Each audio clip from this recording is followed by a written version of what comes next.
Hey everybody, it's Greg Miller from the IGN PlayStation team, here to talk to you about Spider-Man 3 for the Xbox 360 and the PlayStation 3. Spider-Man 3 is obviously the kindred spirit of Spider-Man 2.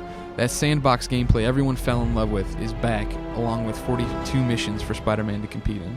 The game is loosely based on the movie, and I mean very loosely based. You'll see some of the same villains, Sandman, Venom, but then it also brings in some comic book lore, stuff like the Kingpin, Kraven, and then some original content about these gangs that are roughing up New York City.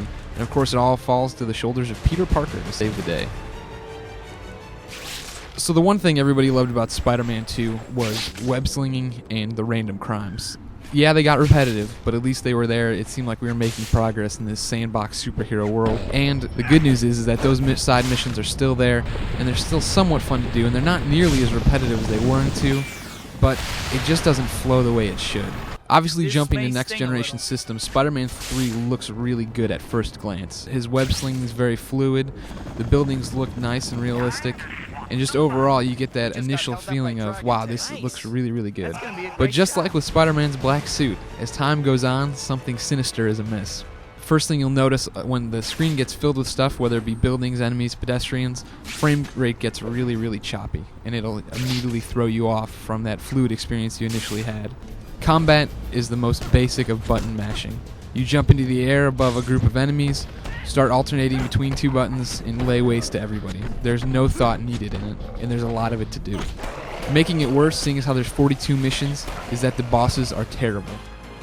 Defeating each one of them means you have to slowly rely on your spider reflexes, which means you stand in the middle of a room, the boss runs at you, he gets ready to attack, you hold down your spider reflexes, dodge the attack, hit your attack button, and hit him.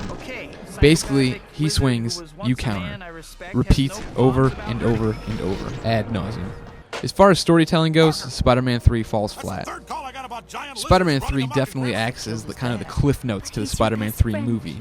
If you haven't seen the Spider-Man 3 movie and you haven't read about it and you don't know the basics of the story, this isn't going to help you at all. There's no character explanation, there's no descriptions, there's no story whatsoever for the main characters. Worse yet is even the stories that are generated for the video game aren't fully explained. So with all that going on, Spider-Man 3 really is a mixed bag. I mean, there's some good, such as swinging around the city, fighting some random crimes, the general look of things, but then there's a lot of bad. Boring missions, bad bosses, terrible frame rate, not great graphics. So I mean, we're really calling it around the office an adequate Spider-Man game. It's passable. It's barely what you'd want out of a Spider-Man title. So for you die-hard fans, I know you've already pre-ordered it like myself and you're going out to buy it. More power to you, but be prepared that it is just Spider-Man 2 with a new paint job. The combat consists of button mashing, the bosses are repetitive and frustrating, and web slinging is fun. For PlayStation 3 owners, there is a collector's edition. It's $10 extra and gives you 6-axis controls of the new Goblin, but it's really not worth it. The only thing you're allowed to do with Harry is compete in races, and then go out and take care of the random crimes around the city. But you'll have to suffer through the indignity of cops calling you Spider-Man. So in a nutshell, Spider-Man 3 is Spider-Man 2 with a new paint job.